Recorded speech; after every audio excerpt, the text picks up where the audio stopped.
ओम शांति। आज की मुरली का सार। मीठे बच्चे, बाप आया है तुम्हें करंट देने, तुम देही अभिमानी होंगे। बुद्धि योग एक बाप से होगा तो करंट मिलती रहेगी। प्रश्न है, सबसे बड़ा आसुरी स्वभाव कौन सा है जो तुम बच्चों में नहीं होना चाहिए? उत्तर है अशांति फैलाना।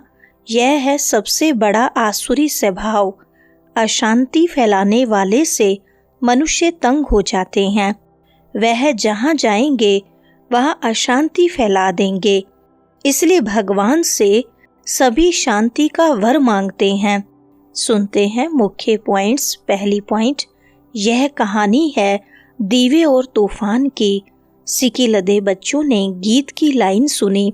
गीत तो यह भक्ति मार्ग का है, फिर उनको ज्ञान में ट्रांसफर किया जाता है और कोई ट्रांसफर कर न सके। तुम्हारे में भी नंबरवार पुरुषार्थ अनुसार जान सकते हैं दीवा क्या है, तूफान क्या है। बच्चे जानते हैं आत्मा की जोत उझाई हुई है। अब बाप आए हैं जोत जगाने लिए। कोई मरते हैं तो भी दीवा जगाते हैं। उनकी बड़ी खबरदारी रखते हैं।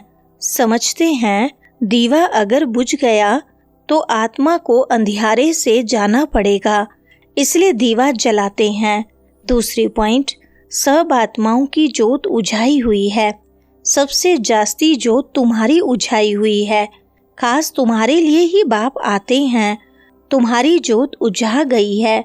अब करंट कहाँ से मिले? बच्चे जानते हैं करंट तो बाप से ही मिलेगी। तो अभी तुम करंट ले रहे हो बड़ी मशीन से। सारी दुनिया के मनुष्य मात्र की जोत जगाते हैं। उनको ज्योति स्वरूप भी कहते हैं। साक्षात्कार भी होता है अखंड ज्योति का। दिखलाते हैं।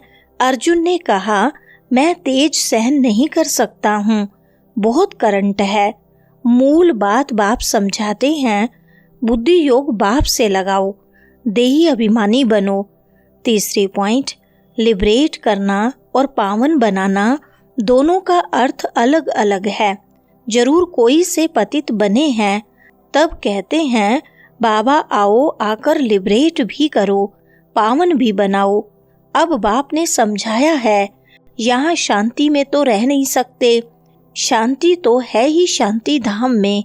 सतयुग में एक धर्म एक राज्य है तो शांति रहती है। यहाँ मनुष्य तंग होते हैं अशांति से। एक ही घर में कितना झगड़ा हो पड़ता है। समझो स्त्री पुरुष का झगड़ा है तो माँ बाप बच्चे भाई बहन आदि सब तंग हो पड़ते हैं। अशांति वाला मनुष्य जहाँ जाएगा अशांति ही फैलाएगा, क्योंकि आसुरी स्वभाव है ना। अभी तुम जानते हो सतयुग है सुख धाम, वहाँ सुख और शांति दोनों है। चौथी पॉइंट, देखा है ना नए नए पत्ते कैसे निकलते हैं। छोटे छोटे हरे पत्ते निकलते रहते हैं, फिर फूल निकलता है। नया बीज डाला जाता है, उनकी पूरी परवरिश नहीं होती तो सड़ जाता है। तुम भी पूरी परवरिश नहीं करते हो तो सड़ जाते हैं। बाप आकर मनुष्य से देवता बनाते हैं, फिर उसमें नंबरवार बनते हैं। राजधानी स्थापन होती है ना, बहुत फेल हो पड़ते हैं।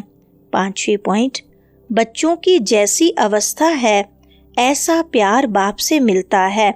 कई बच्चों को बाहर से भल प्यार करेंगे, अंदर जानते हैं यह बिल्कुल ही बुद्धू है, सर्विस कर नहीं सकते। ख्याल तो रहता है ना। अज्ञान काल में बच्चा अच्छा कमाने वाला होता है तो बाप भी बहुत प्रेम से मिलेगा।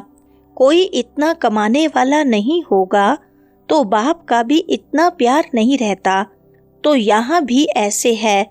कोई कोई लिखते हैं बाबा हम फेल हो गए, पतित बन गए, अब उनको कौन हाथ लगाएगा? वह बाप के दिल पर चढ़ नहीं सकते। छठी पॉइंट, अब मौत तो सामने खड़ा है।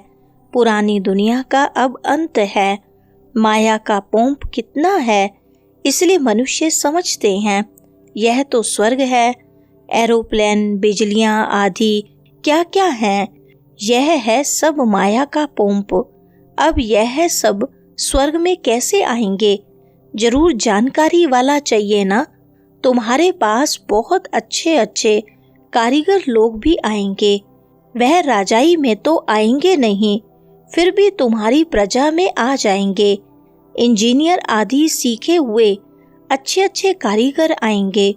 7वें पॉइंट, हेवन का गेट बाप ही खोलते हैं। एक गेट खुलता है नई दुनिया का, दूसरा शांति धाम का। अब जो आत्माएं अपवित्र हो गई हैं, उनको बाप श्रीमत देते हैं।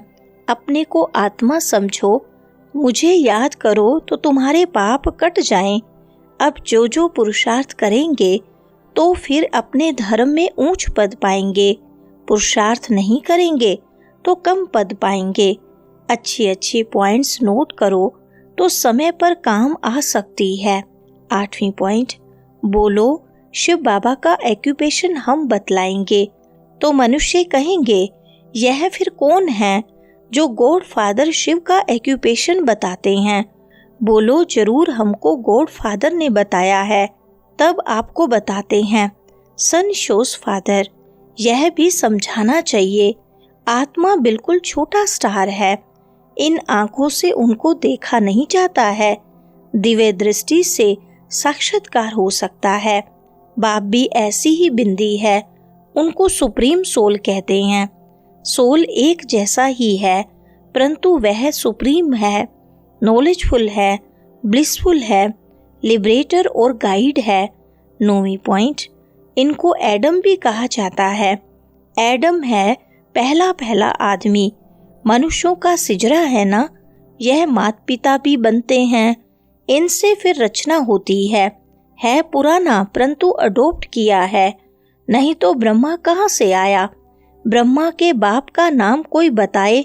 ब्रह्मा विष्णु शंकर, यह फिर किसकी रचना तो होगी ना। रचयिता तो एक ही है।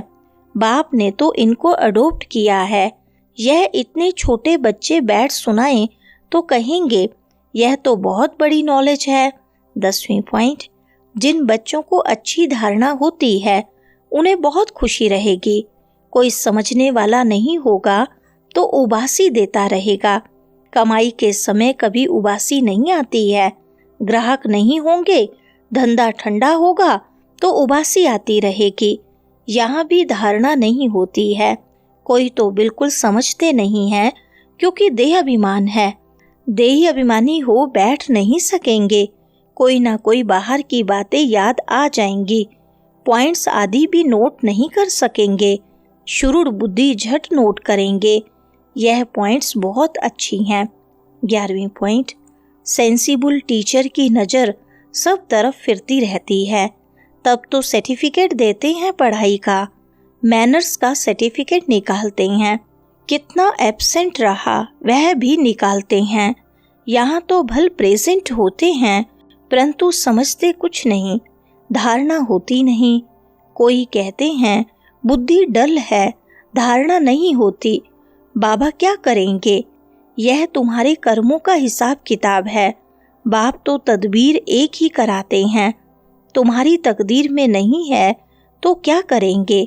वरदान है, मरजीवा जन्म की स्मृति से सर्व कर्म बंधनों को समाप्त करने वाले कर्म योगी भव। विस्तार है, यह मरजीवा दिव्य जन्म कर्म बंधनी जन्म नहीं, यह कर्म योगी जन्म है। इस अलौकिक दिव्य जन्म में ब्राह्मण आत्मा स्वतंत्र है, न कि परतंत्र। यह देह लोन में मिली हुई है सारे विश्व की सेवा के लिए। पुराने शरीरों में बाप शक्ति भर कर चला रहे हैं। जिम्मेवारी बाप की है, न कि आपकी। बाप ने डायरेक्शन दिया है कि कर्म करो, आप स्वतंत्र हो। चलाने वाला चला रहा है। इसी विशेष धारणा से कर्म बंधनों को समाप्त कर कर्म योगी बनो। स्लोगन है, समय की समीपता का फाउंडेशन है बेहद की वैराग्य वृत्ति। अच्छा, ओम शांति।